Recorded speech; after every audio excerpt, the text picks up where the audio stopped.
Hey, Pastor Bubba here, and today we started a new sermon series in the book of Ecclesiastes called This Meaningful Life. And it is a series I'm very excited for because this is my favorite book of the Old Testament.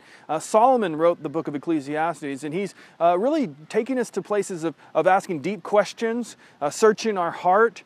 And he starts by asking this question in verse 3. He says, what's the toil of man? He's saying, what's the point of life? What's the meaning of it all?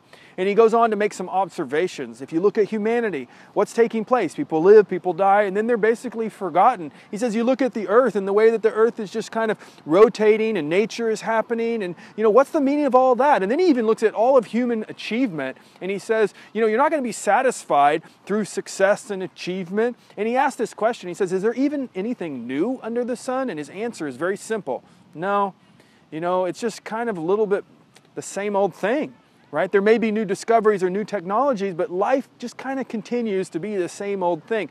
His point is simply this: we are stuck in an endless cycle of nothing new under the sun. And then he gives us this conclusion. His conclusion is it's all vanity.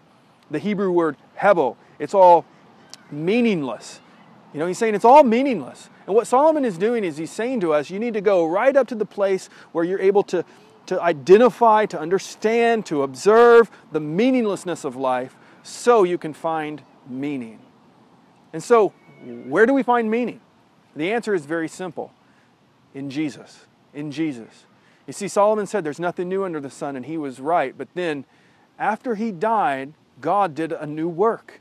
He lived, he died, he rose, and he is redeeming all things. The scriptures say that Jesus himself has proclaimed, behold, I'm making all things new. And so our hope, the place where we find meaning, is in Jesus. During the message, I asked this question. I said, when you're faced with the meaninglessness of life, how do you cope with it? And there were a few ways that I mentioned. I said, you can ignore it, try to pretend like it's not there. You can also try to escape it. You can just check out and be preoccupied with something else. Or you can check out, you can quit, you can give up. You can say, I don't want to continue on with life. Or you can create. You can try to somehow create meaning for yourself. I want to ask you if you will spend some time this week considering how do you, when you're faced with the tension of meaninglessness in your life, how do you respond? Do you ignore? Do you escape? Do you feel like quitting? Or do you create?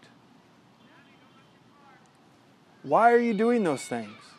You see, you won't find meaning apart from Jesus, but yet this tension of the meaninglessness is meant to really cause you to not look at things on the earth, but to look up so that you can see Christ who is seated on a throne in heaven.